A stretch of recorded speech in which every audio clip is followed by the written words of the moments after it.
Taiwan and Japan are part of what's known as the first island chain. Why is that so important, especially for preventing China from taking Taiwan and pushing into the Pacific?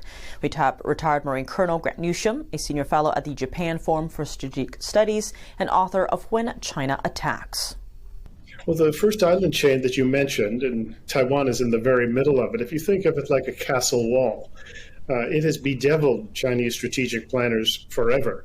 Because without the ability to get through that chain, an opponent, an enemy, can really prevent you from doing it unless it's at great cost. So if you break the chain, you take Taiwan, then you can easily push the Chinese military into the Central Pacific. You swing up to the north, you isolate Japan, swing down to the south, and you isolate Australia. You make it very hard for the Americans to operate. They've been operating freely since World War II. And suddenly they have to deal with a very difficult China problem, Chinese military.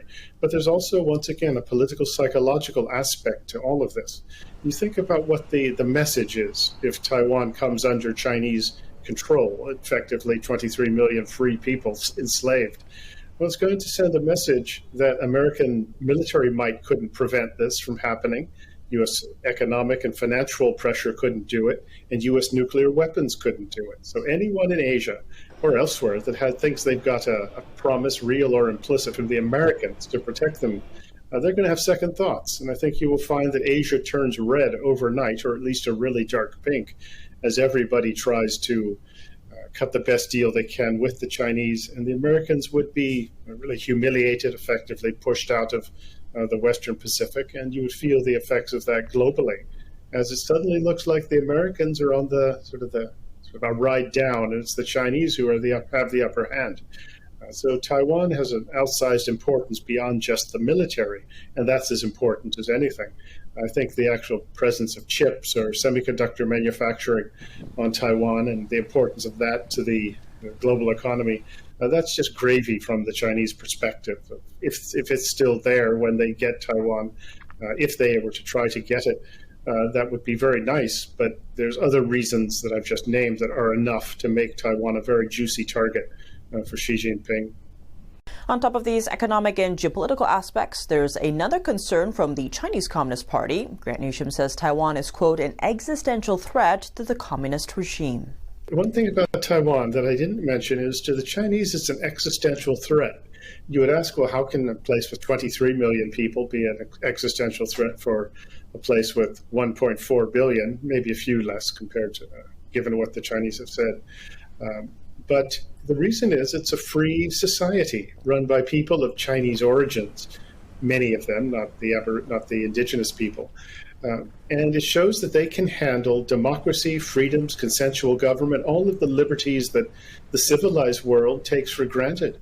And to the Chinese Communist Party, this is a daily reminder that they are not legitimate. They haven't been chosen by anyone, and their entire rule depends on having a boot on the neck of their citizens. And it gives the lie to this 24/7. And everyone on mainland China can see this, knows this, and that is one thing that does frighten the Chinese communists as more than anything. And it's one of the reasons they want to snuff it out. China is projecting military power further into the Pacific, expanding beyond Taiwan and Japan to include Australia. How should these U.S. allies conduct effective deterrence against China's growing aggression?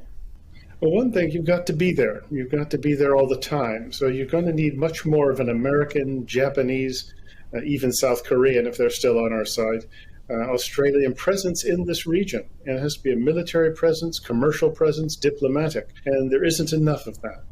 The Australians will say, well, it's our turf, it's our patch is the word they use, and we've got everything under control. Well, they've been saying that for decades, and the Chinese now have the upper hand in the region. So you've got to be there. But at the same time, you have got to respond more than just sort of one for one. But you have to look at some other things the Chinese don't want you to do, but to put pressure on them. And they tell you what they don't like, and they don't like having sort of trade used as a weapon against them. So there are things the Chinese economy has to have. Put pressure on them that way. They need foreign exchange.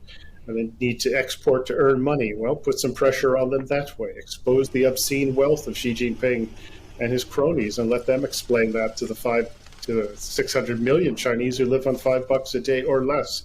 So there's other things, other ways to put pressure on the Chinese, besides just if they send out a ship, we send out a ship.